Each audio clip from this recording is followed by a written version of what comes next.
इयत्ता 10वी विज्ञान भाग 2चा हा उपक्रम लेखनाचा भाग अवयवदान श्रेष्ठदान.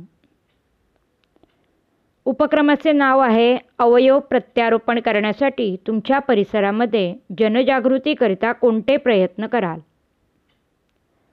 याची प्रस्तावना पुढीलप्रमाणे.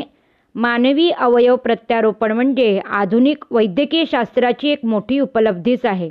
या उपचारांमध्ये एखाद्या जिवंत वा मृत व्यक्तीचा अवयव अथवा अवयवाचा काही भाग शस्त्रक्रियेद्वारे विलग करून एखाद्या गरजवंत रुग्णामध्ये प्रत्यारोपित करतात.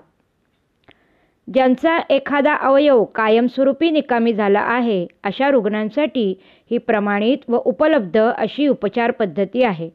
वैद्यकीय शास्त्राच्या या क्षेत्रातील अनेक नवनवीन शोधांमुळे अनेक रुग्णांना जीवनाची दुसरी संधी उपलब्ध करून देण्यात अवयव प्रत्यारोपण महत्त्वाचे ठरले आहे. उपक्रमाची आवश्यकता किंवा गरज. भारतात सध्या सुमारे 1,23,000 व्यक्ती अवयव प्रत्यारोपणाची वाट पाहत आहेत. एका दात्याकडून 8 लोकांना फायदा होऊ शकतो. आवश्यक असलेले अवयव न मिळाल्यामुळे दररोज सुमारे 18 व्यक्ती मृत्यू पावतात. अशा व्यक्तींना वेळेत आवश्यक अवयव मिळाले तर त्यांचे प्राण वाचू शकतात. एका मृत व्यक्तीच्या शरीरातील अवयव आणि ऊती यामुळे 50 लोकांचा फायदा होऊ शकतो. जिवंत दात्याकडून किडनी किंवा मूत्रपिंड, यकृताचे भाग, फुफ्फुसे, स्वादुपिंड, आतड्यांचा भाग इत्यादी मिळवता येते. मरणोत्तर नेत्रदानाने तर अनेक अंध व्यक्तींना दृष्टी मिळू शकते. मात्र जनसामान्यांना याची जाणीव आणि माहिती नसते. त्यामुळे विविध व्याख्याने, एकांकिका, पथनाट्य, प्रदर्शन इत्यादी कार्यक्रमांचे आयोजन करून जनजागृती करणे गरजेचे आहे. उपक्रमाची कार्यपद्धती. विविध वैद्यकीय व्यावसायिकांच्या मुलाखती ऐकून माहिती जमा करणे, इंटरनेटवरून फोटो जमा करणे, संकलित केलेल्या माहितीचे मुद्देसूद लेखन करणे, उपक्रमवहीत अवयव प्रत्यारोपण यावर आधारित मिळवलेली माहिती व फोटो यांचे उत्तम सादरीकरण करणे. निरीक्षण.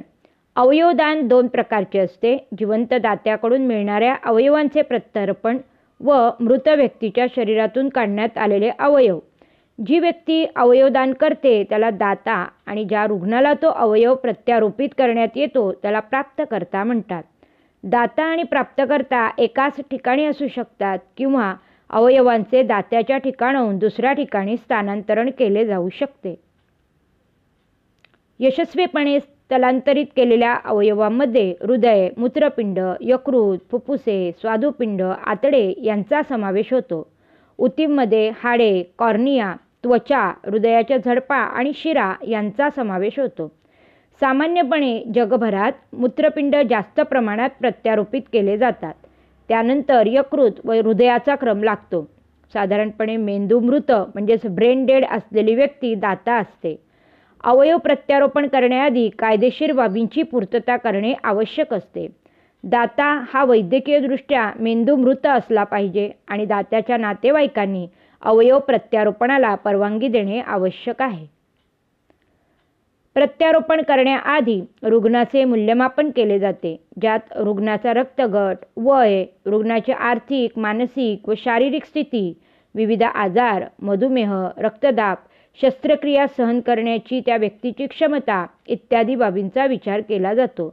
ज्या रुग्णांना अवयवांची गरज असते त्यांना प्रथम त्या प्रदेशातील प्रत्यारोपण संस्थेकडे झोनल ट्रान्सप्लांट कोऑर्डिनेशन सेंटर या संस्थेमध्ये ठराविक शुल्क भरून नोंदणी करावी लागते. नोंदणी केल्यानंतर त्या रुग्णाचे नाव प्रतीक्षा यादीमध्ये समाविष्ट केले जाते. हा प्रतीक्षा काळ 2 आठवड्यांपासून 2 वर्षांपर्यंतचा सुद्धा असू शकतो. एखाद्या रुग्णाला मेंदू मृत घोषित केल्यानंतर त्याच्या नातेवाईकांचे अवयव प्रत्यारोपण संदर्भात समुपदेशन केले जाते. नातेवाईक तयार झाल्यानंतर ZTCC संस्थेला रुग्णाची माहिती कळवली जाते. जर प्राप्तकर्ता व दाता यातील अंतर दूर असेल तर ग्रीन कॉरिडॉरच्या मदतीने तातडीने अवयव स्थलांतरित केले जातात. ग्रीन कॉरिडॉर म्हणजे कापणी केलेल्या अवयवाला घेऊन जाणाऱ्या रुग्णवाहिकेला शक्य तितक्या कमी वेळेत इच्छित स्थळी नेण्यासाठी मोकळा केलेला मार्ग होय. शस्त्रक्रियेनंतर गरजेनुसार रुग्णाला अतिदक्षता विभागामध्ये ICUमध्ये ठेवले जाते. रुग्ण पूर्ण बरा झाल्यानंतर त्याला घरी जाण्यास परवानगी दिली जाते. अशा रुग्णाला संसर्ग होऊ नये म्हणून विशेष काळजी घ्यावी लागते. अवयव प्रत्यारोपण ही अत्यंत प्रभावी उपचार पद्धती मानली जाते. ही खर्चिक शस्त्रक्रिया असल्याने रुग्णाला आर्थिक नियोजन करावे लागते. बऱ्याच स्वयंसेवी व सामाजिक संस्था अशा रुग्णांसाठी आर्थिक मदतही करतात. अनुमान: 18 वर्षावरील कोणत्याही व्यक्तीला आपल्या मर्जीने अवयवदान करता येते.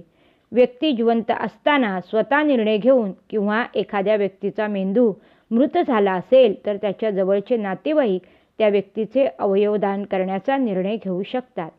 केंद्र सरकारची नॅशनल ऑर्गन आणि टिश्यू ट्रान्सप्लांट ऑर्गनायझेशन भारतात अवयवदानाबाबत सर्वोच्च संस्था आहे. अवयव प्रत्यारोपण होण्यासाठी अवयवदान करणे गरजेचे आहे. म्हणूनच अवयवदानाबद्दल जागरूकता निर्माण करण्यासाठी 13 ऑगस्ट हा दिवस जागतिक अवयवदान दिवस म्हणून साजरा केला जातो. या उपक्रमासाठी खालीलप्रमाणे आपण संदर्भ घेतलेले आहेत. व्हिडिओ आवडला असेल तर जरूर लाईक करा, शेअर करा, सबस्क्राईब करा. Thanks for watching.